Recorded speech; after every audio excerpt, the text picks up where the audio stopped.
got here this morning and both of those mums had blown out of the eyes. I have to put this one straight. In the Bevier House Museum. We're very pleased to have such a great attendance, as I'm hoping Mr. Thing is also thrilled with this. And very happy that we're bringing you his new book, The Street That Built a City, talking about Chestnut Street in Kingston. Mr. Thing has been the president of the Friends of Historic Kingston in the past, worked as an IBM guy, and has been doing a lot of writing on Ulster County history, and this is one of his newest things. So we're very anxious to see what he has to say. We did put up a little bit of an exhibit in there that might help you afterwards to see faces, and I put up a map of where the historic district was created, which again Mr. Thing spearheaded that designation on a national level, right? It is a nationally designated historic site, right? So without further ado, I present Lowell Thing. Okay, thank you, Suzanne. Well, over 30 years ago, I started to discover the street that I had moved into a few years before. The house in the middle is our house. My wife is here, by the way, Suzanne. She's going to help me with questions if there are any afterwards, or even as we go along. I wear hearing aids, so I'm a little bit hard of hearing. So, how many of you have been, let me put it this way, how many people are not familiar with Chestnut Street in Kingston? And there are a few people, so good. So I'm going to show you a little bit of the street that we're talking about before I go into the history. And I'll start with a little personal history.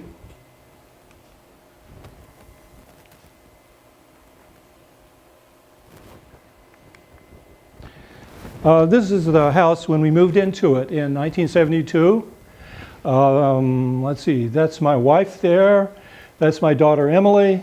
And I am carrying our daughter Hillary. And here we are in the house 39 years later, and as you can see, we haven't been able to control the shrubs in front. And this is, I'd say our first experience of the street was the experience of our house.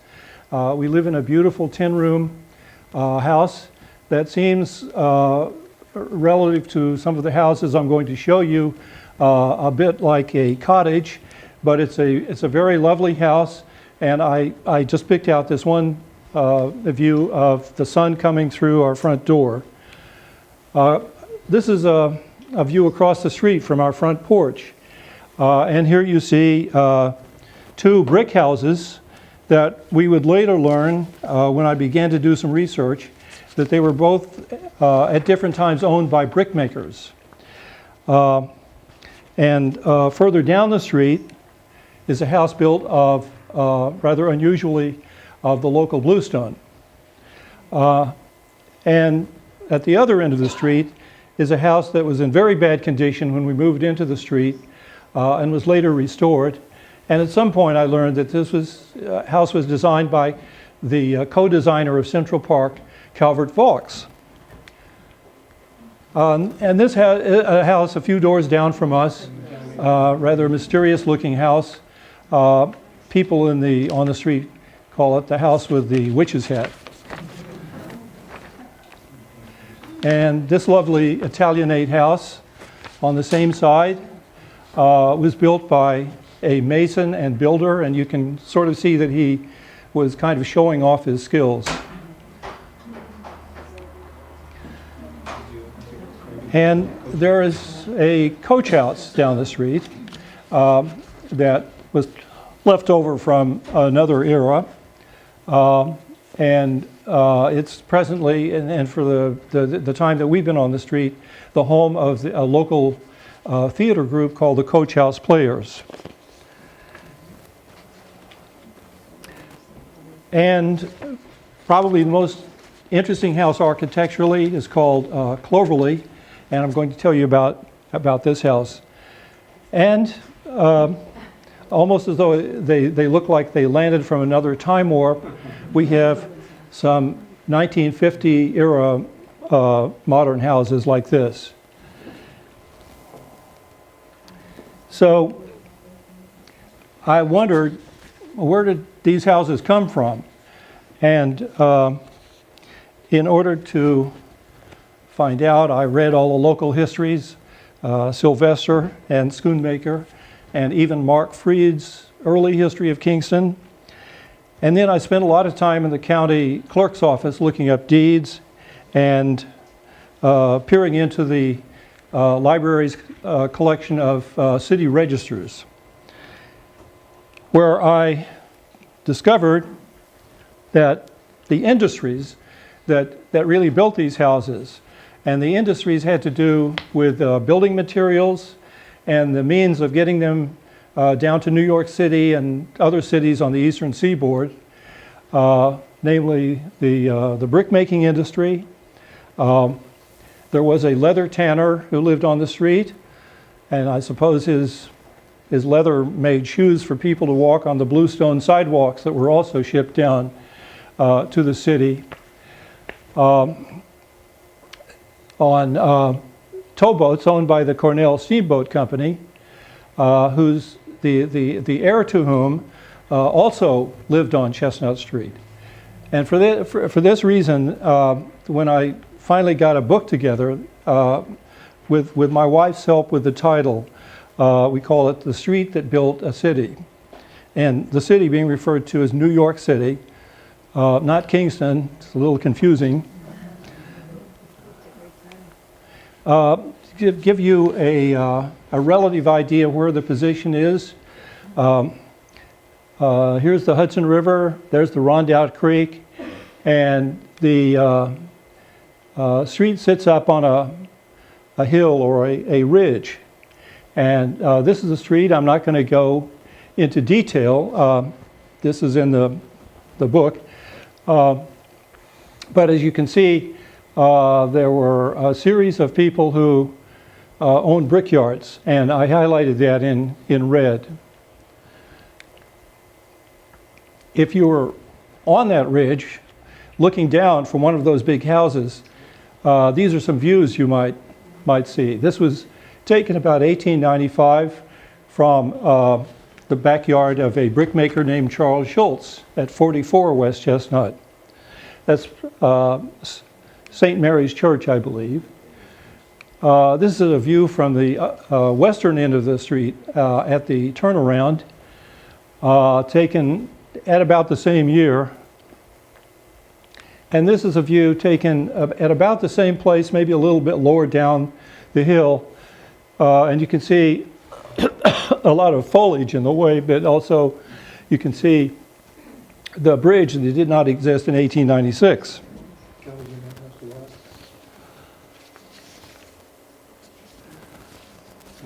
So I also wondered, what was the street like before there were any houses on it? What was it, in fact? And it probably was a woodlot or a pasture.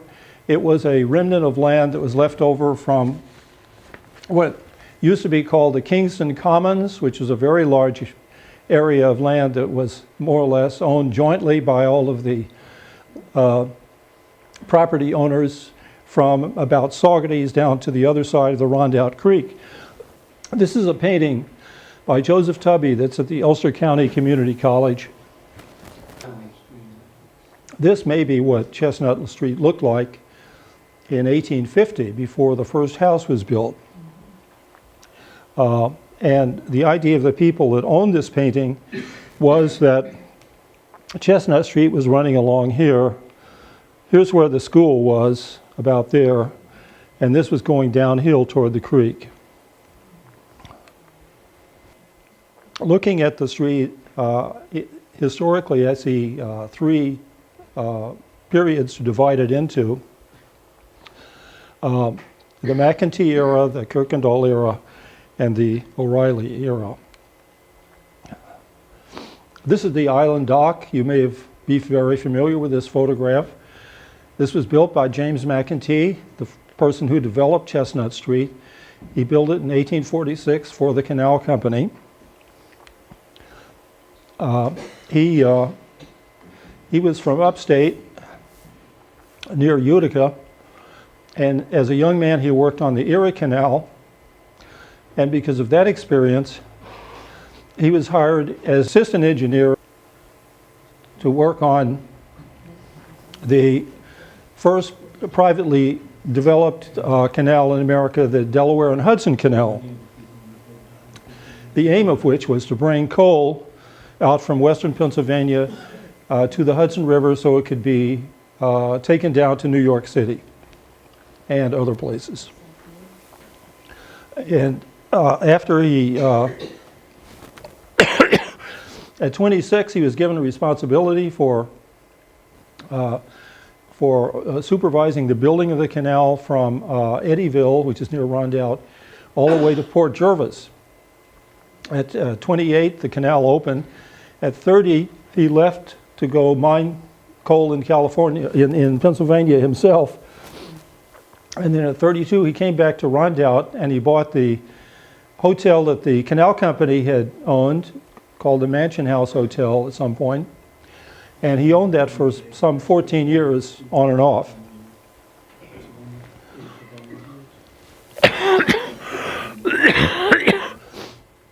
He also built stretches of the Hudson River Railroad on the east side of the river. In 1850, he built a plank road. It was called a Union Plank Road because it went from the creek all the way to the village of Kingston, and it also went from the village of Kingston down to Wilbur. And then it also joined up with a plank road that was being built out about where present-day 28 is. And he developed Chestnut Street. And this is an 1851 map that I found at the New York State Library. And you can see here, it says property of James M. McEntee. In 1851, he had, this appears to be his house, and he had divided it into 58 lots.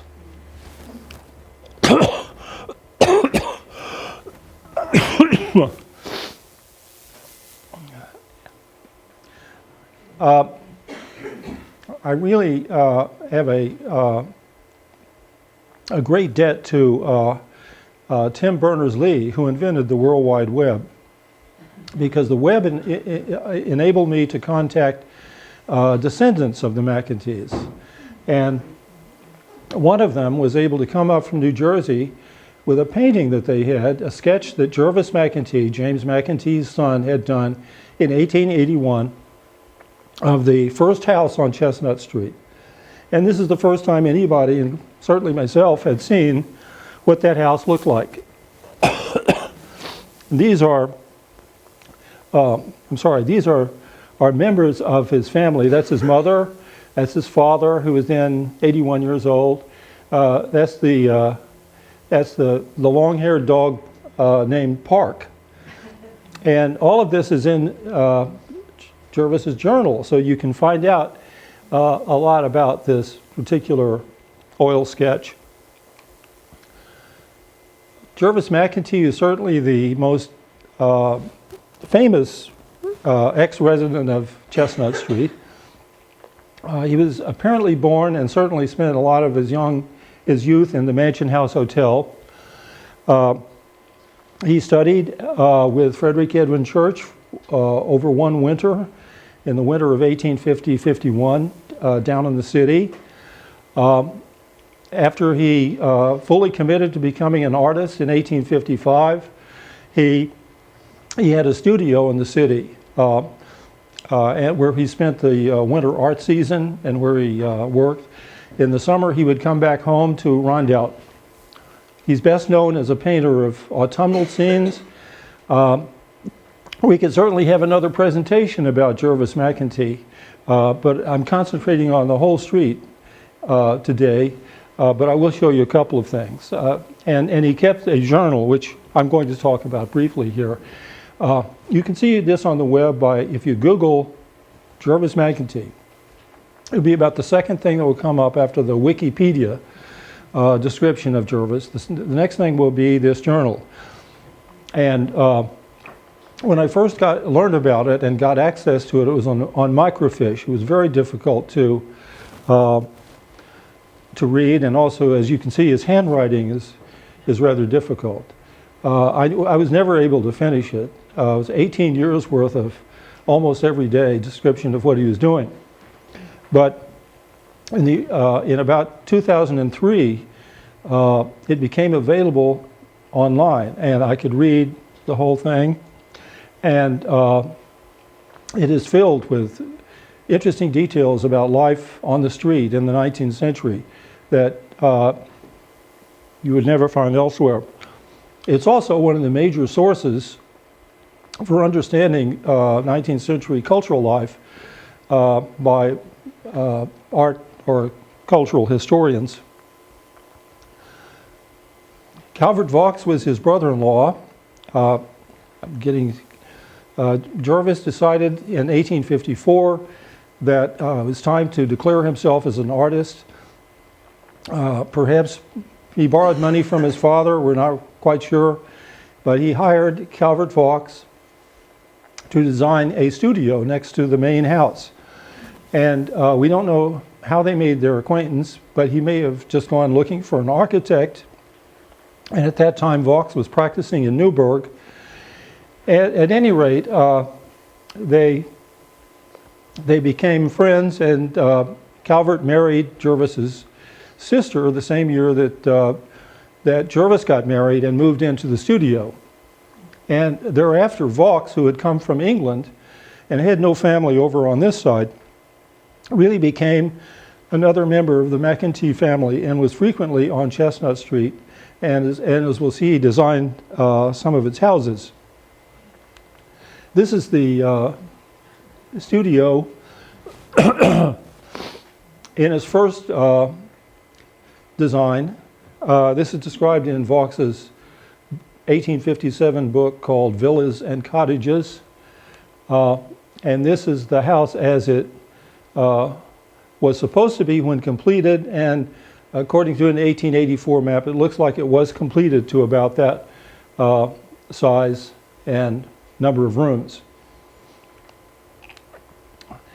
In 1872, he made this sketch of the family apple orchard, which went, as you can see, down that steep slope of Chestnut Street Hill, and crossed the Rondout Creek. Behind Port Ewan is Hussey Hill, sometimes called Snake Hill, I understand.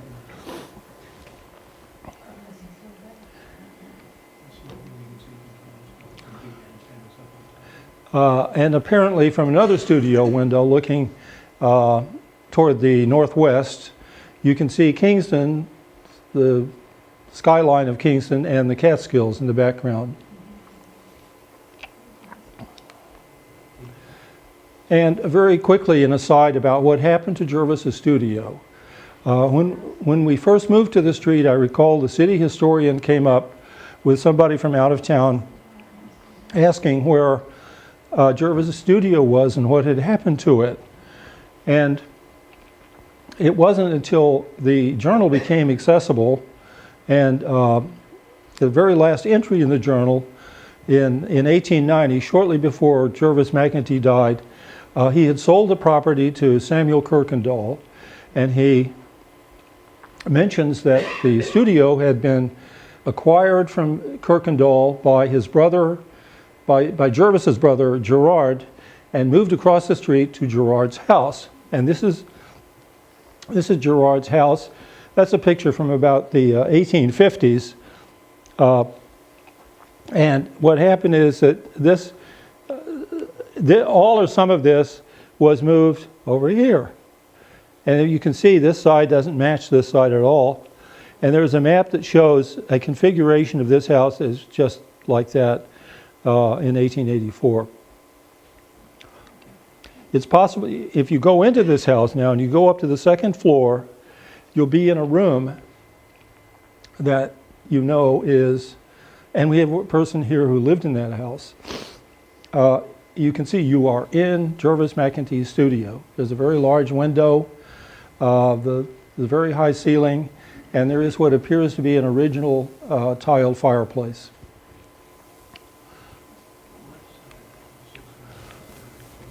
Well, for the first 7 years, the McEntees had no neighbors, even though they had laid it out into lots. In about 1858, they had their first neighbor who moved into that house, and he built that house of bluestone.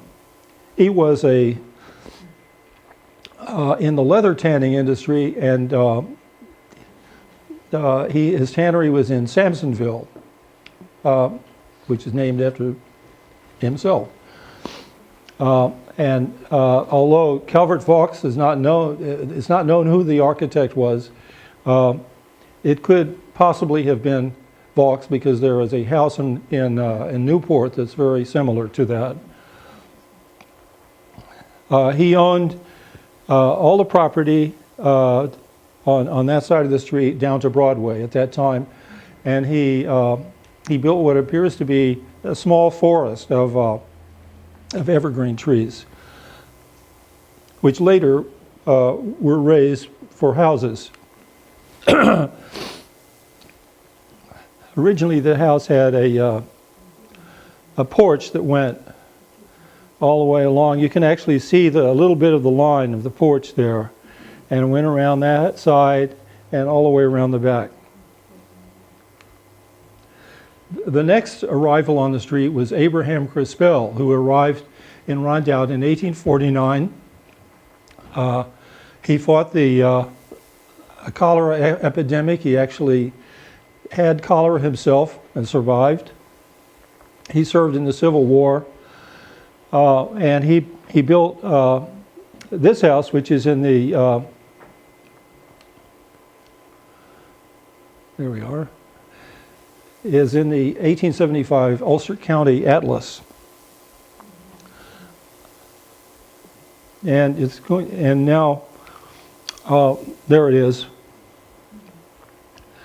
It's not a very handsome looking house there, but I think later on, I don't know whether the artist decided it was brick, because later on it became a house with stucco.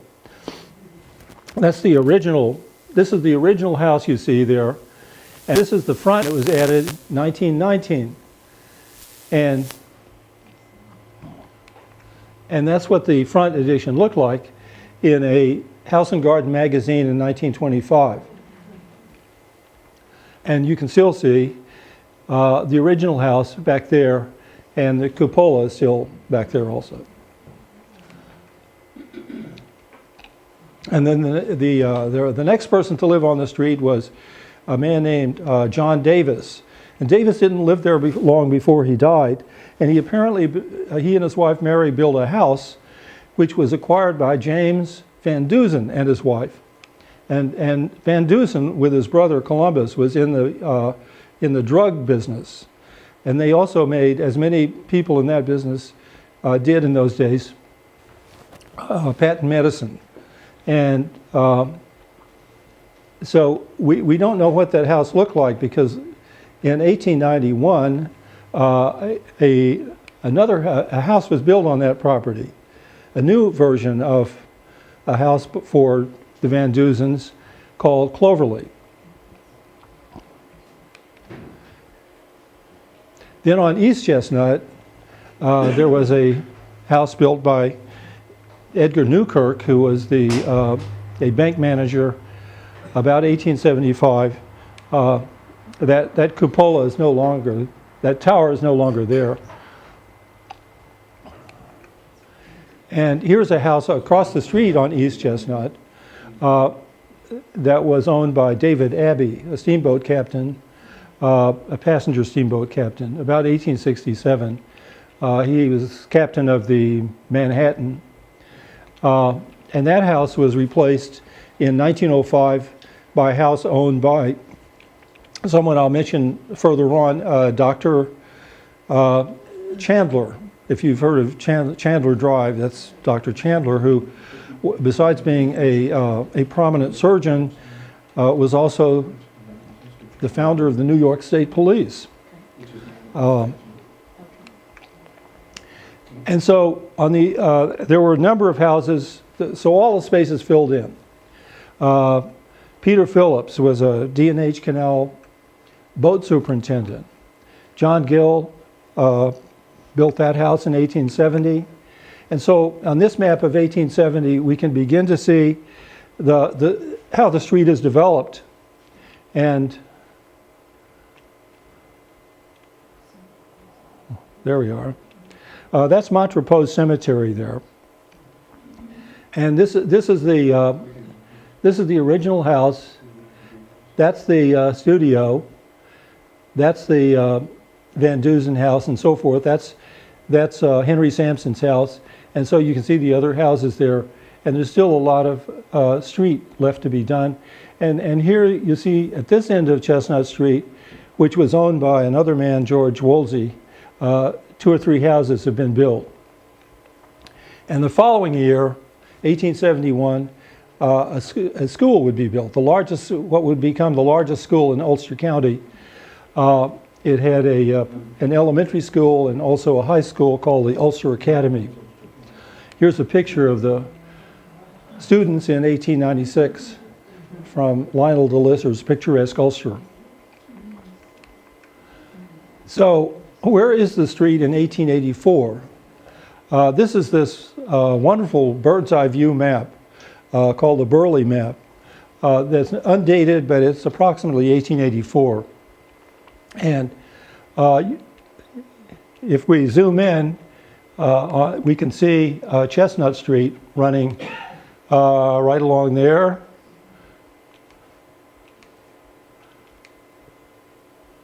Right along there. And if we zoom in further, we can see the McEntee homestead. And we can see the original house, the configuration of it. We can see the carriage house and the barn.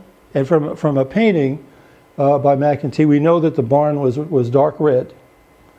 And this is the this is now the studio cottage. This is Gerard McEntee's house, and this is the earlier version of the Van Dusen house. And this is a house built for James and Sarah McEntee's daughter, Augusta, and she married a Tompkins, the family that owned the Newark Lime and Cement Company. And about a year or so ago, I located a descendant of the McEntees in Mississippi who miraculously had pictures of the sitting room. So if we go back here, we can look and we can imagine that this corner right here of the house might have been the sitting room. I don't know that it was, but I think that's a possibility. And this is, from this window, you would be looking out on the creek and over to the river. And and you can begin to see, you can see things like how they hung their pictures, that they did a lot of reading. And then in the northwest corner of the room, you can see the piano that Jervis's wife undoubtedly played because she sang as well as played the piano. And you can see one of the Franklin stoves, a very fancy Franklin stove. There were many types of Franklin stove, and they had a Franklin stove for each fireplace in the house, which they installed before the winter came, and they took it out in the spring. And I didn't put this in the book. These pictures are in the book. One I left out because I didn't think it was a very good picture of James McEntee, but I love it anyway because there is the founder of Chestnut Street in his twilight years, 1885, warming his feet, I think, by the fireplace. Well, that street also had a lot of people who made bricks. In fact, there were 5 houses in a row across the street from us of people who owned brickyards. And altogether there were I think, 7 or 8, I lose count, of people who lived on the street who owned brickyards, made bricks. And this is the house of Harriet Van Dusen. Her brother, Albert Terry, did not live on Chestnut Street, but he was a brickmaker. And Frank Van Dusen was her son. And when he was in his early 20s, they apparently bought him a brickyard. And so he was a brickmaker. And then next door was Charles Schultz. This house I mentioned was designed for Harriet Van Dusen by Calvert Vaux in about that time period. It has been restored to the original black paint trim. And so, except for the front porch, it looks very much like it did in 1885. And here we see the Schultz family, the people who lived in the house on the left, in 1895, about 1895. It's kind of set up or posed, but you do get a sense that they were well-to-do, and that they had a library, and you also wish that you could magnify these images so that you could really see all of what was in the paintings, what was in the photographs. And I love these pictures, and interior images like this are really hard to come by. People just didn't do that. So by 1890, we see that there were 26 houses on the street. There was a school. The street had been graded. Water pipes had been laid to the top of the hill. Some people had water piped in. Others at the western end did not yet have that. There wasn't any sewerage pipes yet. In the book, I attempt to describe how people dealt with water and sewerage and lighting and so forth, as best we've been able to understand it. And in 1890, houses did not yet have numbered addresses. So if you look in the city registers, you won't find so-and-so living at 44 West Chestnut. You'll just find them living on West Chestnut. It's 1896. In that year, we begin to see numbered street addresses. So that was the McEntee era. In 1890, Samuel Kirkendall, who had become heir to the Cornell Steamboat Company, partly because he married Thomas Cornell's daughter Mary, but also partly because he had been a very effective business partner and sort of second in command of the Cornell Steamboat Company as a young man.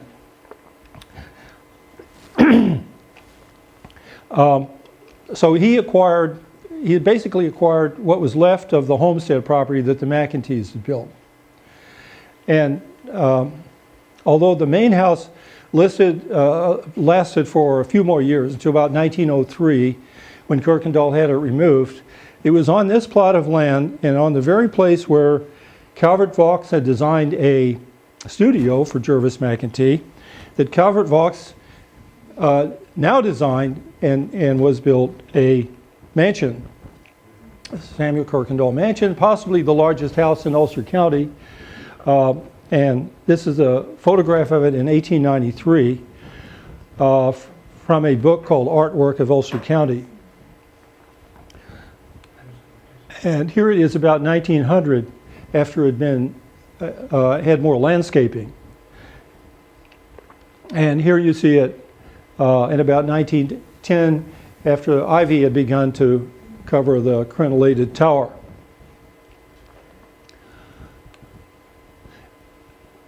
Samuel Kirkendall's next door neighbor was George J. Smith, who, with another party named Powell, owned Smith and Powell Tobacco Company.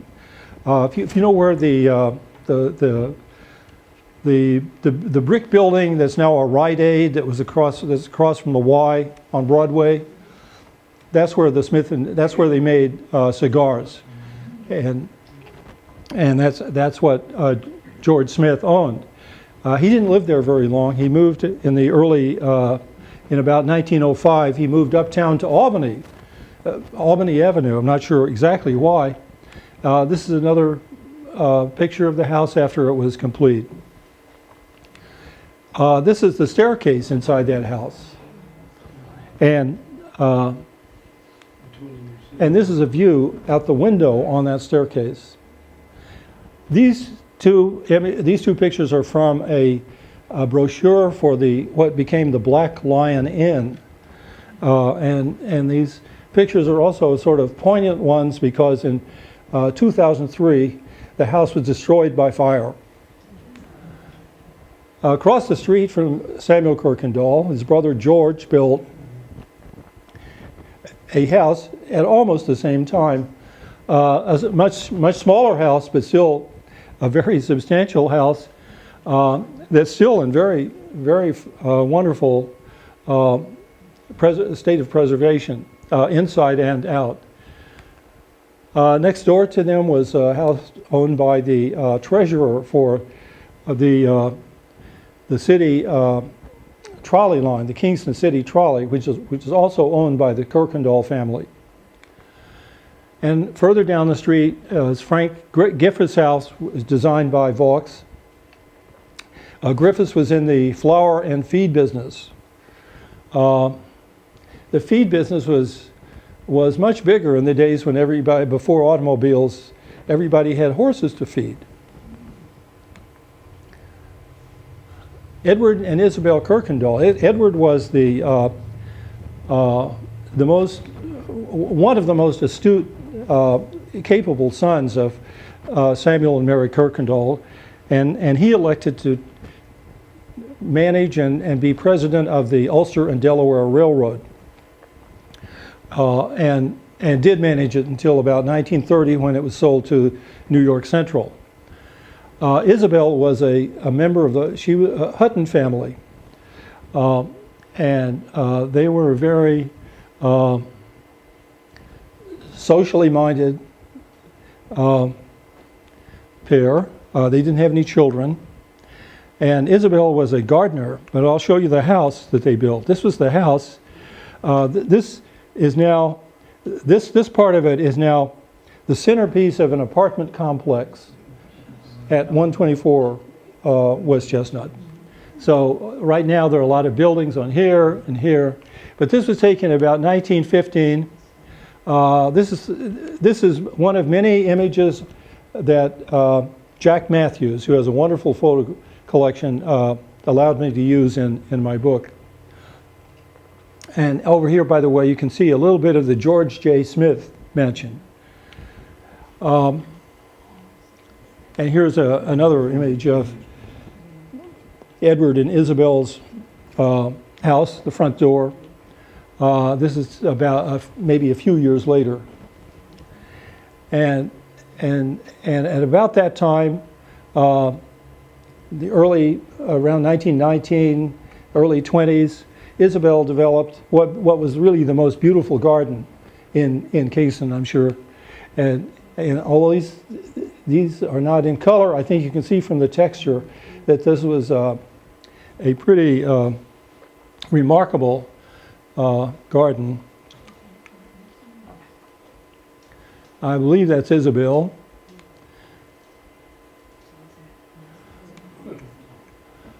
And that's Hussey Hill in the background.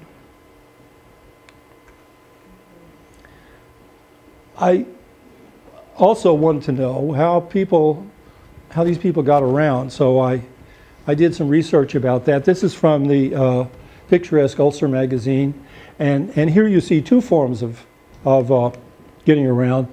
Here's a horse and carriage, and here is a bicycle, and this is on Chestnut Street. This is sort of like up in the hill. You can also see that almost every house had a carriage stone. There's one. There's one. So I saw another one. Here is Samuel Kirkendall with Governor Charles Evans Hughes in a carriage, in the early 1900s, carriage called a barouche, which is a very fancy carriage. And this is Kirkendall's coachman, whose name was known. His name was George Kember. And Kirkendall, in 1894, bought this property, and he built a barn. This is essentially a barn. And down here's another building that's really a carriage house. It has a sort of a roundhouse kind of thing inside, so that you drove a carriage in, and then it would be parked in one of the places. And then beyond that, out of sight there, is another house in the same sort of rusticated style for the coachman and his family.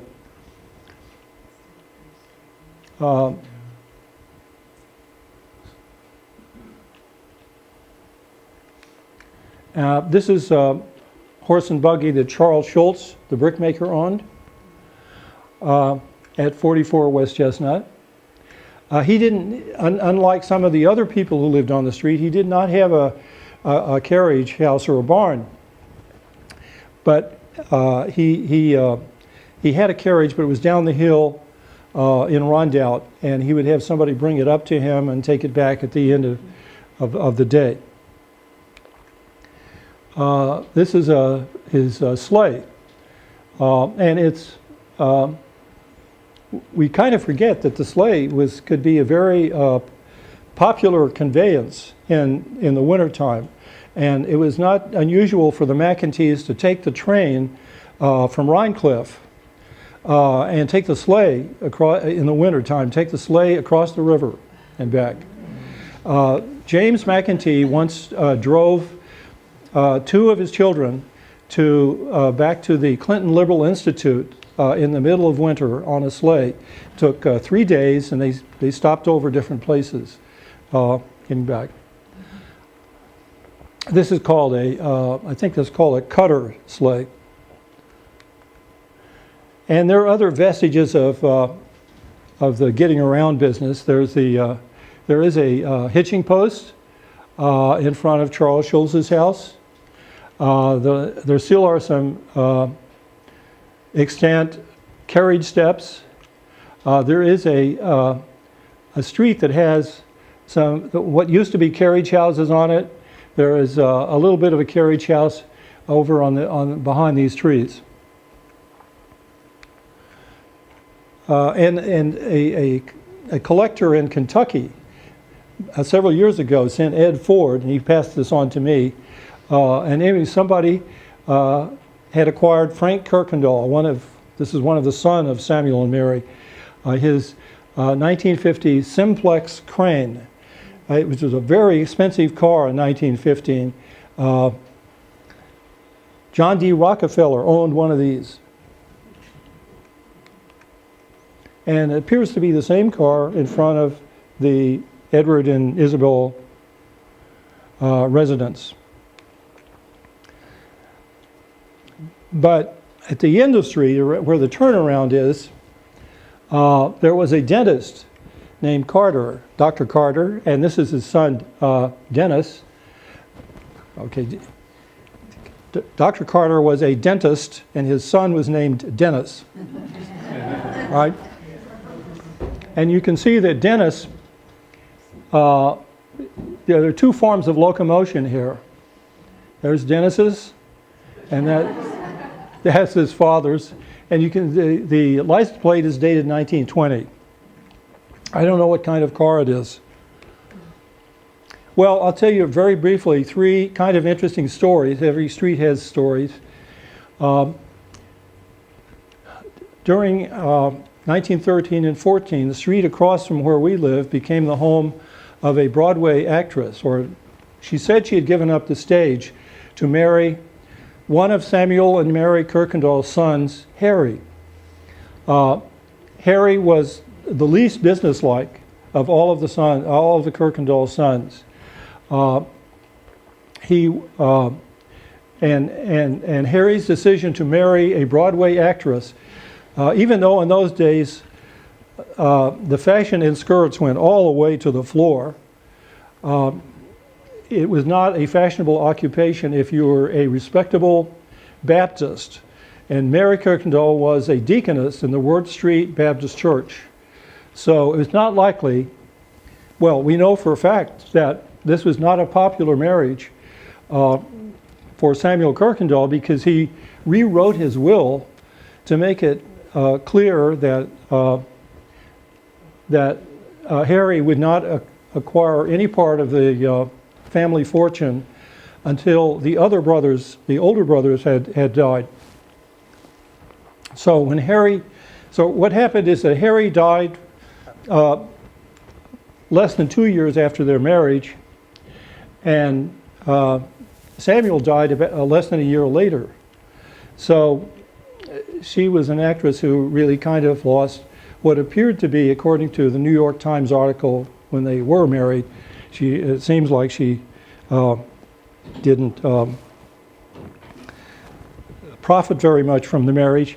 And the family bought the house back from her. She left Kingston and was never seen again. Then Chestnut Street had a hospital, the very last house on the end, for several years, beginning in 1901. It was built as a residence, but for some reason it was purchased right away by a woman who had become a sister of the Benedictine order. She came from Rondout. She went to Manhattan and she became a very fashionable dressmaker and made a great deal of money. And she gave this money to the Benedictine order specifically to establish a hospital in Kingston. And so this was the founding of the Benedictine Hospital. In 1904, it was moved to its permanent location. Dr. Chandler was the first surgeon associated with that hospital. It was his first job after he came to Kingston. And during World War I, he was in the military, in the cavalry. And because he was an old friend of the governor, when the idea of a state police force came up, the governor tapped him to temporarily leave his practice, medical practice, and organize the New York State Police. And he did that, and he is the one who decided the kind of uniform that they would have, that they would be called troopers, and he oversaw their transition from horseback to automobiles. And if you go into a New York State Police office or location, you're liable to see Dr. Chandler's picture. Then he went back to his medical practice and was very active in the Kingston Hospital and lived on Chestnut Street until about 1930. And finally, we have the O'Reilly era, which is an era after we can say that Chestnut Street had lost its original families. They almost all moved away, but the street was still fashionable. And so new families arrived. And the street also filled in, all the vacant lots filled in. And we had World War II, IBM, urban renewal, and the concept that people, hey, this is a historic street, let's do something about it. The Dwyers were also brick makers, among other things. They also built boats. They were in banking, and they were in the ice making business. And the first one to live on the street was Robert Dwyer, who bought the house that the Broadway actress had lived in. And he's the one who put the new front on that house that I showed you. And then James F. Dwyer, right there, bought Cloverleigh after the Van Dusen family left it. And it's a picture of his sons and one of his granddaughters who is married inside of Cloverly, Elizabeth Dwyer Ryan. And then you had the Feeneys, who were in the boat building business and are still in the boat repair business down on the Rondout. They lived across the street from the Dwyers. And then the O'Reillys, who, like the Feeneys and the Dwyers, were also a family that originated in the middle of the 19th century when they immigrated from Ireland during the potato famine.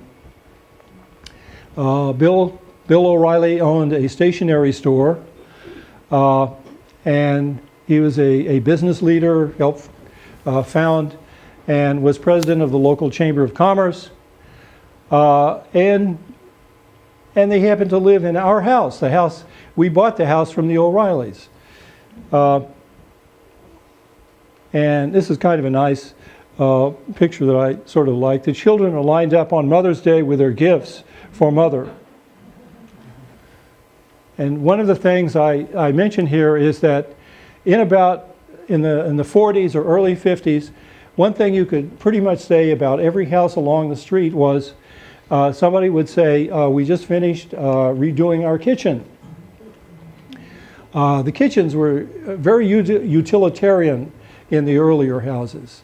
And so many of the people got rid of the pantries, the old-fashioned pantry, and made the kitchen larger. And of course, they installed a new GE dishwasher and things like that. And here we are outside the O'Reilly house. And it was sort of at the O'Reilly house on the front porch that the neighborhood would congregate, and they would sometimes count the number of people that could be gotten up on the porch, front porch. This is only a small number of them here. This is our friend Patricia O'Reilly, who gave me a great deal of help with the book. And this is the mansion that they took over, because the mansion became vacated in about the mid-1930s and was there until 1950. And so it was very tempting, in spite of parental advice and mandates, to sneak into the mansion and imagine people were chasing you and play all sorts of games. So these are some of the street changes in the O'Reilly era. You had Victory Gardens, the last of the Kirkendalls. The Washburn house was destroyed by fire. The mansion was torn down. 14 new houses were built, and IBM arrived. And here's what was built on the Kirkendall property. The whole property was built by a developer, and various individual builders built 14 of these 1950, early 1960 era ranch style or other contemporary houses. And then the space across from the Edward Kirkendall mansion was also filled in with similar houses. And partly as a result of the urban renewal from the 1960s, the Friends of Historic Kingston was founded, and at some point we did the work to get to Chestnut Street, a historic district, on the National Register of Historic Places. Well, here's the Gerard McEntee house again, as you can see. It's now being restored, so restoration still goes on Chestnut Street, even as there are a few houses in bad shape, at least one of them in a bank foreclosure or limbo for the last 2 or 3 years on East Chestnut Street. So old houses still need their saviors. Today, the George J. Smith House is gone. There is a new restoration revival. There are a lot of weekenders now who live on the street. And there are people from, it's a more diverse street in terms of where people are from. There is somebody on the street who's from Croatia, a rare book dealer, a record producer next door to us from Canada, and up the street is the cartoonist who draws Dick Tracy. So the search for Chestnut Street, which will never end, is temporarily here in this book called The Street That Built a City. And I think it's a beautiful book for which I owe great thanks to Steve Hoare of Black Dome Press, the book designer Ron Tolke, and to Pat Murphy, Bill Rhodes, many other people many other people that are listed here. And in the book I have almost a whole chapter of acknowledgments. Thank you. Thank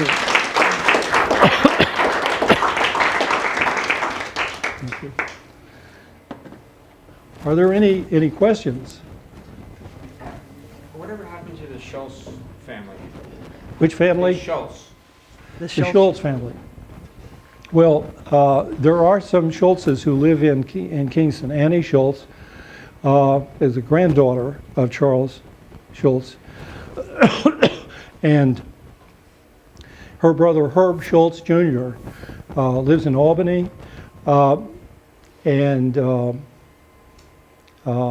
their father, Herb Schultz, lived here for a number of years. He died not too long ago. But basically, I think their family kind of moved to different parts, and Herb moved back to this area after a career as a newspaper man in Albany and something like that. Thank you. That's about what I know. Lynn? This is not a Chestnut Street question, but what is a plank road? Well, that's really interesting. It was a craze in road building from about 1850 to 1860, 65, something like that. It apparently, I have something in the book on it. It apparently originated in Russia. Well, you know, the roads were during the rainy season or in spring, the roads would get very muddy. People would get stuck in the mud. So the idea was you put down a rail, you know, like a wood rail, and then you put hemlock planks down one after the other. And so it's kind of hard to imagine, but they actually had such a road, as I understand it, all the way up from Lower Broadway, all the way to the Uptown Village. There is in the county clerk's office, there is a map of the whole Union Plank Road, and it shows you at least where it was planned to be built. There was a plank road company. It was incorporated. It was a private venture. There were toll gates. There was a toll gate about where the high school is today. There was also a toll gate, you know, going down to Wilbur. Later on in Wilbur, there was another kind of road. There was a Bluestone Road, but that was probably a little bit later. I'm not exactly sure when, but at any rate, it appears that by about what happened is apparently that these roads became almost immediately, they began to see that the roads were very, very difficult to maintain, very expensive to maintain. And so by about 1860, mid-1860s, I think they were gone. I haven't been able to pin down exactly when. But another thing that occurs to me is that there was also kind of a movement to macadamize roads, which was, as I understand it, it's pretty much gravel, and you just flatten the gravel, and then all the stones get interlock, and then you might or might not put something else on top of that. I think the first macadamized didn't have like tar on top, it just had the gravel. Did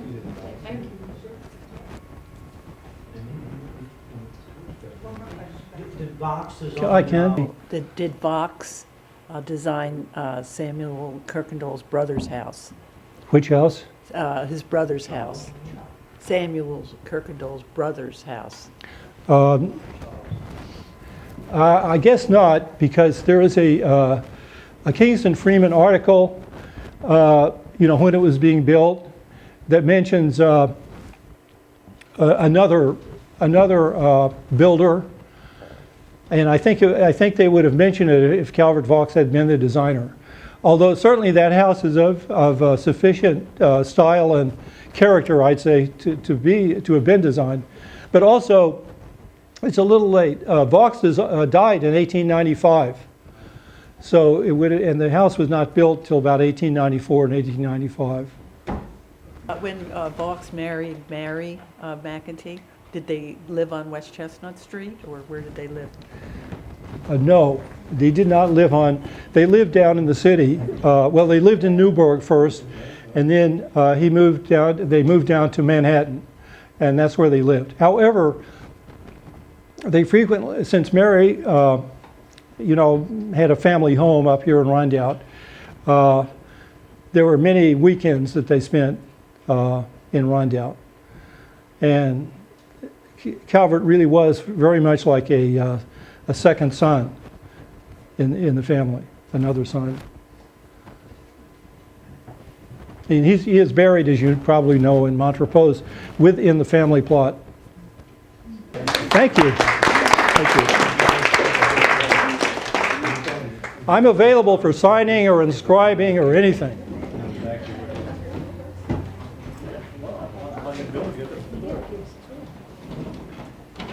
That was terrific. Thank you very much.